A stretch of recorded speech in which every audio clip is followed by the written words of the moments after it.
How to fluff an artificial Christmas tree into the correct shape. Decorating a Christmas tree can be fun, and you might want to jump right into decorating without fluffing. However, you should spend some extra time fluffing your tree to make it look as real as possible before decorating. Wearing a long-sleeved shirt and gloves for this process is suggested to protect your hands and arms. Here are the steps for reshaping an artificial Christmas tree. Preparation. Assemble your Christmas tree per the manufacturer's instructions.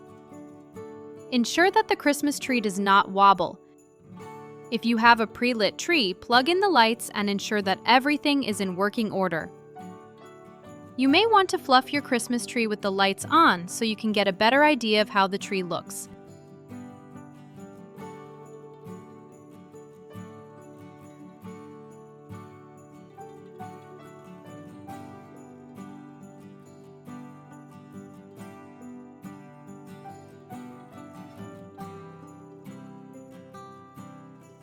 Disguise the trunk.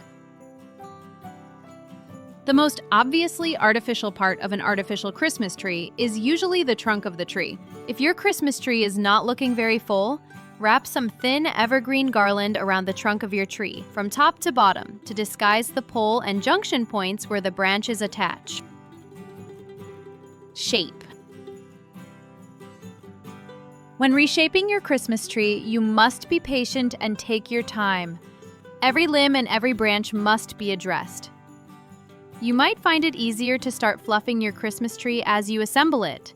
If your Christmas tree comes in 3 pieces, attach the bottom piece, then fluff it before adding the other pieces. This allows a better view and access to the center of the Christmas tree. Start by fluffing the bottom branches at the center of the tree, and work that same branch towards the outside all the way around. The branches typically should be parallel to the floor, but the stem locations may be different depending on the type of tree you have. Reference the photo on the box your artificial Christmas tree came in to see how they suggest your stems be configured. Sometimes the stems should be parallel to the ground and neatly in a row at an angle, but other times they should be in a fan shape in all different directions. If you have a pre-lit tree, make sure you don't tug too hard on the light strings, else they could become disconnected, or a bulb could shift out of place and shut off the entire string. Some people like to purposely point the inner limbs up in a diagonal to ensure that there are no visible holes, even though the Christmas tree would not look like that in nature. The best way to know how your tree fluffing is going is to stand back and view your Christmas tree from a distance on occasion.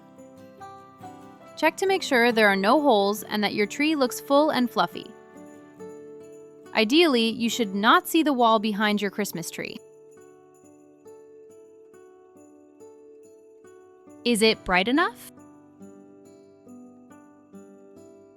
Some trees may have part of the tree where the lights no longer work after a few years. You can spend hours fiddling with the lights to try and get them to work. Or you can just add a strand of new lights to the tree on top of the lights that don't work. Also, most pre-lit artificial Christmas trees come with a standard amount of lights, which might not seem bright enough once the Christmas ornaments are added, so feel free to add more lights on top. Is it full enough?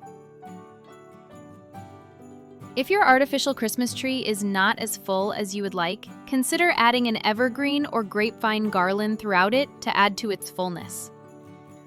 Another option is to use large floral picks to fill in holes, such as evergreens, berries, or poinsettia flowers.